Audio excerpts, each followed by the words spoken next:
Bismillahirrahmanirrahim. Assalamualaikum warahmatullahi wabarakatuh. Waalaikumsalam. Alhamdulillahirrabbilalamin. Wabihi nasta'inu ala umuri dunya wadin. Wassalatu wassalamun ala asrafil anbiya'i wal mursalin. Wa ala alihi washabihi ajma'in, amma ba'du. Yang pertama-tama, marilah kita panjatkan puji beserta syukur kepada Allah Subhanahu wa Ta'ala, yang mana telah memberikan kita beribu-ribu nikmat, di antaranya nikmat iman wal Islam, sehingga kita semua bisa berkumpul pada presentasi pada hari ini. Salawat beserta salam semoga tercurah limpahkan kepada junjungan kita semua, yakni Habibana wa Nabiyana Kanjeng Nabi Muhammad Sallallahu Alaihi Wasallam. Tidak lupa kepada keluarganya, kepada para sahabatnya, mudah-mudahan sampai kepada kita semua sebagai umatnya. Amin ya Allah ya Rabbal Alamin. Kami dari kelompok 10 akan mempresentasikan analisa SWOT Rahayu Catering Garut.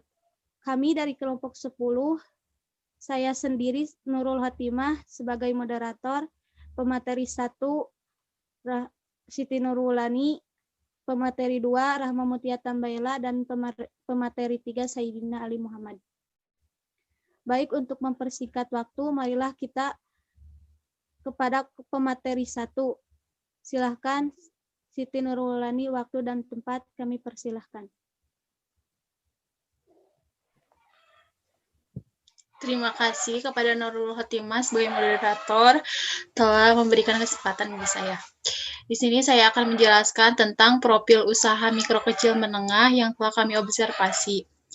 Yang pertama yaitu profil pengusaha atau pemilik usaha yang bernama Haji Kokom, alamatnya berada di Kampung Bebedahan, RT 002, RW 002, Desa Wana Mekar, Wanaraja. Pendidikan terakhirnya yaitu SMK dan statusnya belum menikah. Yang kedua, profil usaha.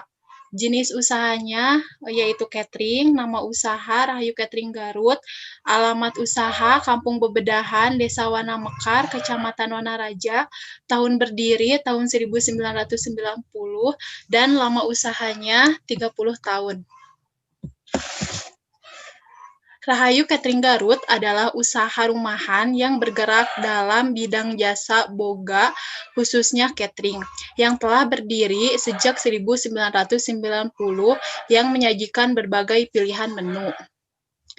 Seiring dengan perkembangan usaha catering yang semakin banyak di pasaran, yang tumbuh karena meningkatnya kebutuhan konsumen, membuat usaha catering menjadi berkembang pesat. Hampir semua acara dari skala kecil hingga besar, nasi box hingga konsumsi makanan para karyawan, hingga pelajar semua membutuhkan kepraktisan dalam hal penyajian makanan dan membuat tingginya permintaan atas jasa catering. Setelah itu, bila dilihat dari sudut pandang efisiensi dan biaya, jasa catering ini sangatlah membantu mengenal di era dengan teknologi yang juga berkembang pada saat membantu dalam hal kepraktisan waktu dan biaya.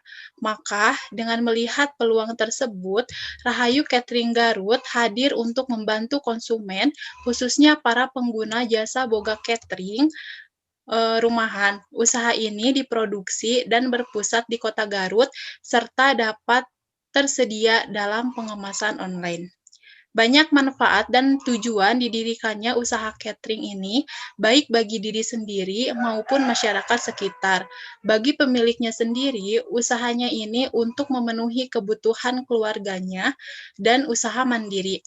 Rahayu Catering Garut menjual berbagai macam hidangan seperti yang pertama makanan berat, yaitu nasi, sayur sop, sayuran atau bakso, ayam bumbu rujak, ayam suwir, ayam kraton, skutel makaroni, udang tempura, beef lada hitam, teriyaki, cah brokoli, gurame asam manis. Yang kedua, dessert, yaitu puding pla, jus, mini cake, es krim, cendol, cincau, goyobot, dan lain sebagainya. Yang ketiga yaitu sajian untuk stol, yaitu mie baso, baso tahu, zupa sup, kebab, mie kocok kaki. Sekian yang dapat saya sampaikan. Terima kasih. Selanjutnya kepada pemateri 2 yaitu Rahma Mutia Tambayla, waktu dan tempat kami persilahkan. Terima kasih untuk moderator. Selanjutnya ada analisis SWOT. Identifikasi faktor-faktor strategis internal. Ada kekuatan, 1. Mengutamakan rasa, kebersihan, dan kesehatan. 2. Layanan catering segar. 3. Kerjasama dengan perusahaan lain. 4. Posisi perusahaan dalam pasar. 5. Memiliki informasi dan relasi supplier yang menyediakan produk dengan harga murah. Selanjutnya ada kelemahan. 1. Kurangnya kemampuan atau keahlian. Yang kedua, kurangnya alat-alat yang mendukung. Yang ketiga, minimnya strategi promosi dan pemasaran. Yang keempat, perubahan selera konsumen. Dan yang kelima, pelanggan yang tidak tetap. Selanjutnya ada identifikasi faktor-faktor strategis eksternal. Ada peluang. Yang pertama, banyak pihak memerlukan produk perusahaan. Yang kedua, kerja sama dengan perusahaan lain. Yang ketiga, perkembangan ekonomi masyarakat sekitar yang bekerja di Rahayu Catering Garut. Yang keempat, dapat melayani pesanan seminar atau makanan sehari-hari. Yang kelima, pangsa pasar yang besar. Selanjutnya ada ancaman.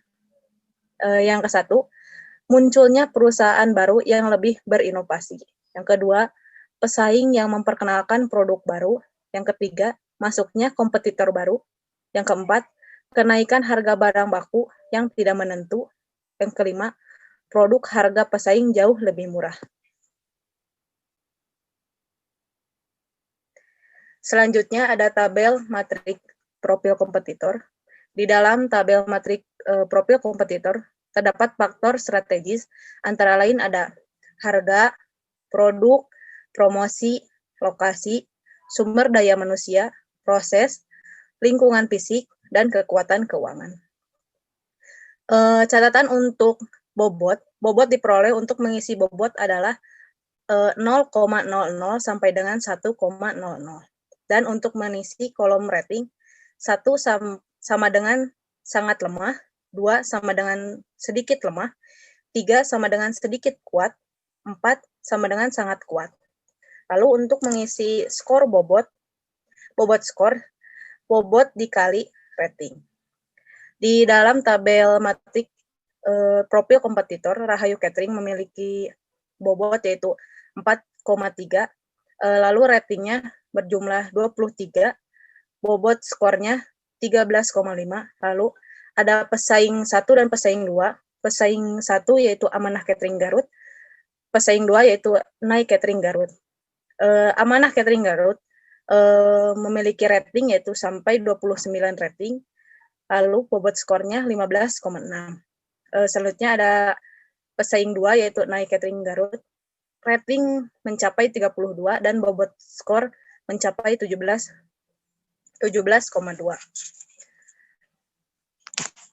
Posisi Rahayu Catering Garut dibandingkan dengan pesaing yaitu berada di tingkat 3, sebab dibandingkan pesaing tingkat pemasaran yang sudah optimal dan pengelolaan catering belum sebetulnya optimal.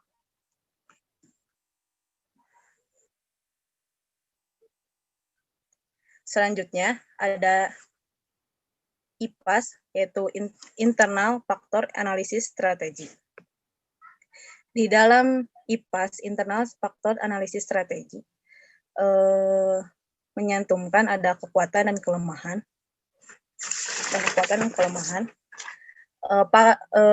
Kolom bobot dimulai dari angka 0,0 tidak penting dan 1,00 sangat penting. Indikator penting dan tidaknya faktor adalah tingkat peran faktor tersebut terhadap dampaknya bagi keputusan strategi. Lalu ada kolom rating, dimulai dari angka 1, lemah, dan sampai 4, kuat berpengaruh. Cara hitungnya yaitu dari faktor kekuatan, nilai positif 1 bagi kekuatan yang bernilai kecil, dan positif 4 bagi faktor kekuatan yang memiliki nilai sangat besar. Lalu ada faktor kelemahan, nilai positif 1 bagi kelemahan yang bernilai besar dan positif 4 bagi faktor kelemahan yang memiliki nilai sangat sedikit. Lalu ada kolom jumlah. Kolom jumlah didapat dari bobot dikali skor.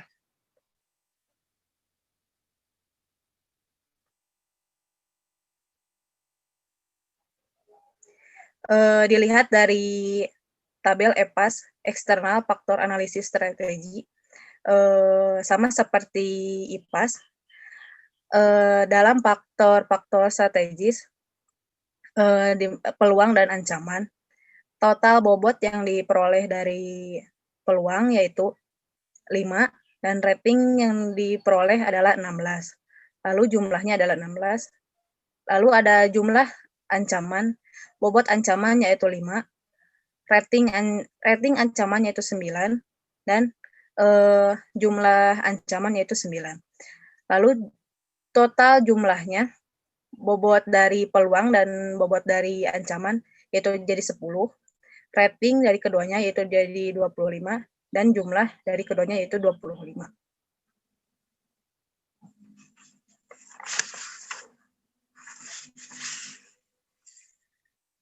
Selanjutnya ada matriks SWOT. Di sini dipaparkan yaitu ada kekuatan, kelemahan, peluang, dan ancaman. Dan ada strategi SO. Strategi SO memaksimalkan kekuatan untuk meraih peluang. Memaksimalkan kekuatan untuk meraih peluang di sini yaitu konsumen amat sangat senang bila perusahaan mengadakan harga promo. Selanjutnya, strategi WO. Strategi WO adalah meminimalkan kelemahan untuk meraih peluang. Di sini, meminimalkan kelemahan untuk meraih peluang yaitu perbanyak pelanggan atau konsumen supaya pemasaran bisa optimal. Selanjutnya ada strategi ST, memaksimalkan kekuatan untuk menghindari ancaman.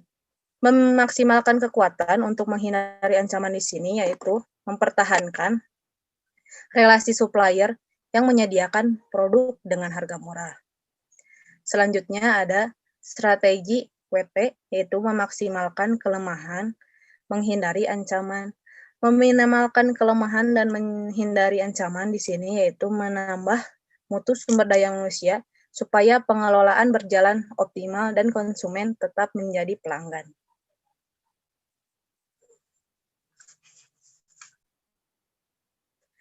Selanjutnya ada diagram SWOT. Di dalam diagram SWOT ada kekuatan, kelemahan, peluang, dan ancaman. Di dalam diagram SWOT yang di hasil observasi kami,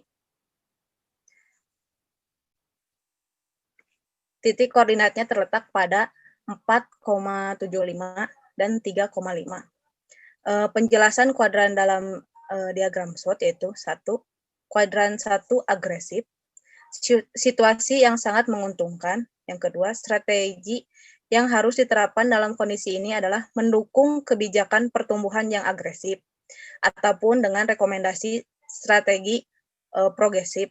Artinya, organisasi dalam kondisi prima dan mantap sehingga sangat dimungkinkan untuk terus melakukan ekspansi, memperbesar pertumbuhan, dan meraih kemajuan secara maksimal.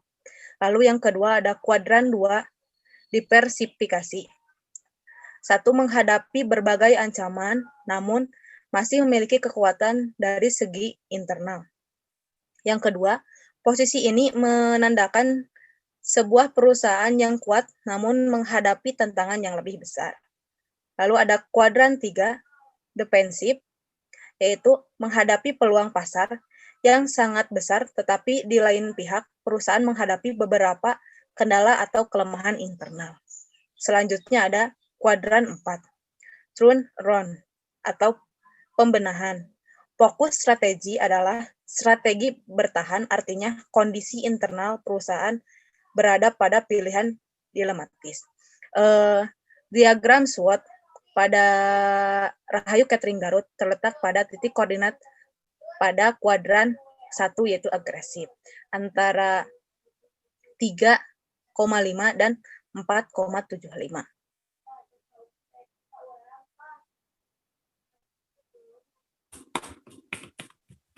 Selanjutnya pada pemateri 3 yaitu Saidina Ali Muhammad. Waktu dan tempat kami persilahkan. Selanjutnya, tindakan manajerial. Metode analisis SWOT merupakan alat yang tepat untuk menemukan masalah dari 4 sisi yang berbeda. Analisis SWOT ini hanya dapat membantu menganalisa situasi yang sedang dihadapi oleh perusahaan atau sebuah organisasi. Metode analisis SWOT bukan sebuah jawaban pasti yang mampu memberikan solusi pada tiap masalah yang sedang dihadapi.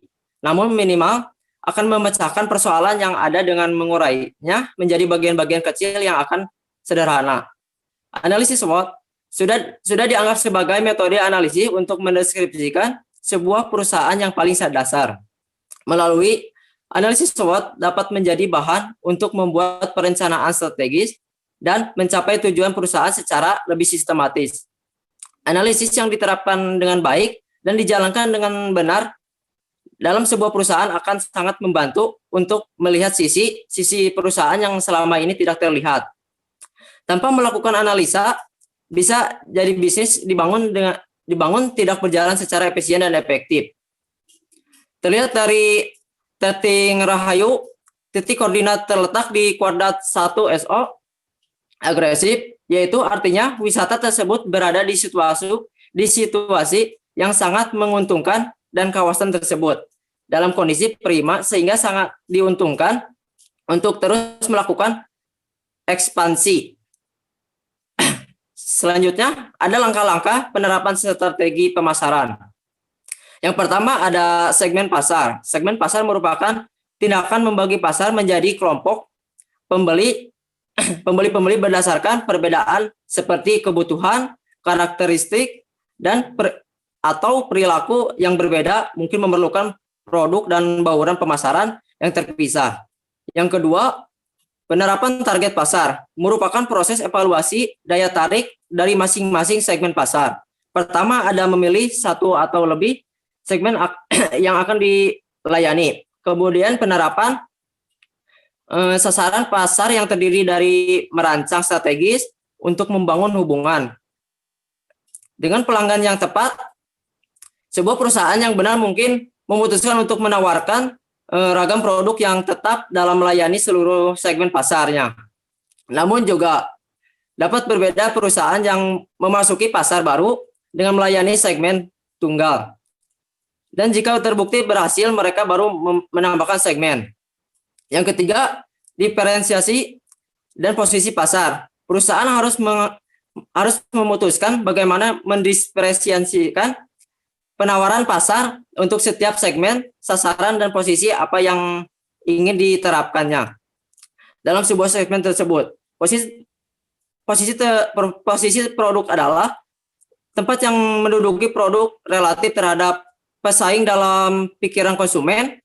Oleh karena itu, Anda harus mengembangkan posisi pasar yang unik untuk produk. Jika sebuah produk dianggap sama persis dengan produk lainnya di pasar, maka konsumen tidak mempunyai alasan untuk membelinya. Sekian penjelasan dari saya. Terima kasih.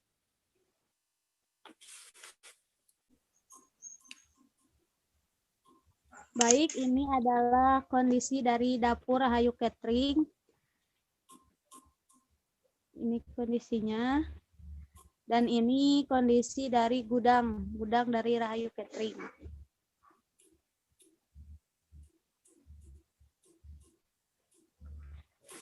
Sekian penjelasan dari kelompok kami. Kesimpulannya adalah secara garis besar, analisa kinerja keuangan usaha kecil dan menengah Rahayu Catering masih dikatakan belum baik. Dikarenakan dilihat dari tabel metrik profil kompetitor masih menunjukkan angka-angka yang mengarah menuju perbaikan. Untuk aktivitas yang sudah cukup aktif dan profitabilitas, belum mendapatkan profit yang seharusnya, dikarenakan usaha yang dilakukan termasuk usaha kecil dan masih dalam proses perkembangan. Oleh sebab itu, usaha yang dijalankan oleh para usaha kecil dan menengah tersebut melakukan dengan penawaran secara tradisional, yaitu dari mulut ke mulut dan menunggu pembeli datang. Sekian presentasi dari kelompok 10. Mohon maaf bila ada kesalahan serta kekurangan. Wassalamualaikum warahmatullahi wabarakatuh. Waalaikumsalam. Waalaikumsalam warahmatullahi wabarakatuh.